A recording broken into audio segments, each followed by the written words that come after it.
Le PM sénégalais Ousmane Sonko a présidé une séance stratégique de haut niveau avec son gouvernement, marquant le début d'une phase d'exécution rigoureuse de l'agenda Sénégal 2050. Dans une adresse sans détour, le chef du gouvernement a exposé une nouvelle méthode de travail fondée sur la responsabilité individuelle, la clarté des échéances et la réduction systématique des comptes. Bougar Diouf, membre de la coalition Diomaye Président, a été exclu du groupe WhatsApp regroupant les alliés du chef de l'État. Cette décision est intervenue à la suite de sa participation à l'émission RFM Matin au cours de laquelle il aurait tenu des propos jugés offensants à l'encontre du PM Ousmane Sonko. Dans un contexte politique où l'unité est plus que jamais vitale, la journaliste Fatou Abdou Ndiaye lance un appel fort aux figurants emblématiques du pouvoir actuel, Ousmane Sonko et Bassirou Diomaye Faye, à travers une tribune vibrante. Elle rappelle que leur alliance n'est pas le fruit du hasard, mais le socle d'un espoir national. Puisqu'un partenariat politique, c'est un pacte moral scellé avec le peuple qu'aucune ambition personnelle ne doit ébranler. Visite à Alioune, un député évoque le cas de Badara Gadiaga. Le député Pape Djibril Fall a rendu visite à Alioune, président fondateur ce mardi. Repris par les Échos, il indique que la rencontre a porté sur la situation politique du pays, notamment les arrestations et les atteintes aux libertés publiques. Ils ont particulièrement évoqué le cas de Badara Gadiaga, que le député qualifie de véritable otage politique.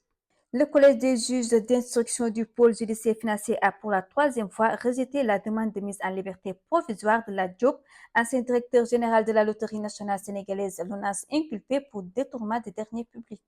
Juan Branco accuse les autorités sénégalaises de se lancer dans l'enquête sur son enlèvement et son incarcération. L'avocat franco-espagnol Juan Branco a déclaré ce mardi via une publication sur ses réseaux sociaux que la justice espagnole attend depuis un an une réponse des autorités sénégalaises concernant son enlèvement en Mauritanie et son incarcération à Dakar. Barreau de Paris Guy Marius Sagna apporte son soutien à Juan Branco. Ça ne semble pas bon pour le célèbre avocat franco-espagnol. Ce mercredi 16 juillet, Juan Branco fera face au conseil de discipline du barreau de Paris. Selon l'avocat, cette audience fait suite à une plainte du ministre de l'Intérieur français, principalement en raison de sa défense en faveur de l'activiste Semi Keba. Dans cette épreuve, le juriste peut compter sur le soutien de Guy Marius Sagna. Terminant les procès Moustapha Diakhaté et Bassirou Fofana, de nouveau renvoyés au 23 juillet. Les procès de Moustapha Diakhaté et Bassirou Fofana, initialement prévus ce mercredi 16 juillet, ont été de nouveau renvoyés au 23 juillet prochain.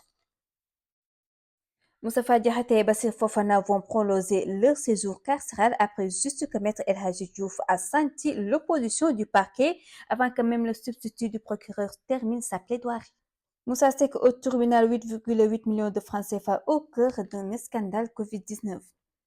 En détention depuis mars 2025, l'artiste et comédien Moussa Seck sera jugé ce jeudi 17 juillet 2025 devant le tribunal correctionnel du pôle judiciaire financier, selon des informations de Sénéweb. Il est poursuivi pour escroquerie portant sur des deniers publics ainsi que pour faux et usage de faux dans une affaire impliquant un préjudice estimé à 8,8 millions de francs CFA. Empreinte obligatoire 2025, l'État du Sénégal mobilise 364 milliards de francs CFA sur le marché financier régional. L'État du Sénégal a clôturé avec succès son deuxième appel public à l'épargne pour l'année 2025, lancé le 19 juin et finalisé le 8 juillet. Cette opération a permis de lever 364 milliards de francs CFA, dépassant ainsi l'objectif initial fixé à 300 milliards. Le taux de couverture s'établit à 121,3%, traduisant une forte mobilisation autour de cette levée de fonds. Campagne agricole 2025-2026, 74 250 tonnes urée déjà réceptionnées au port de Dakar.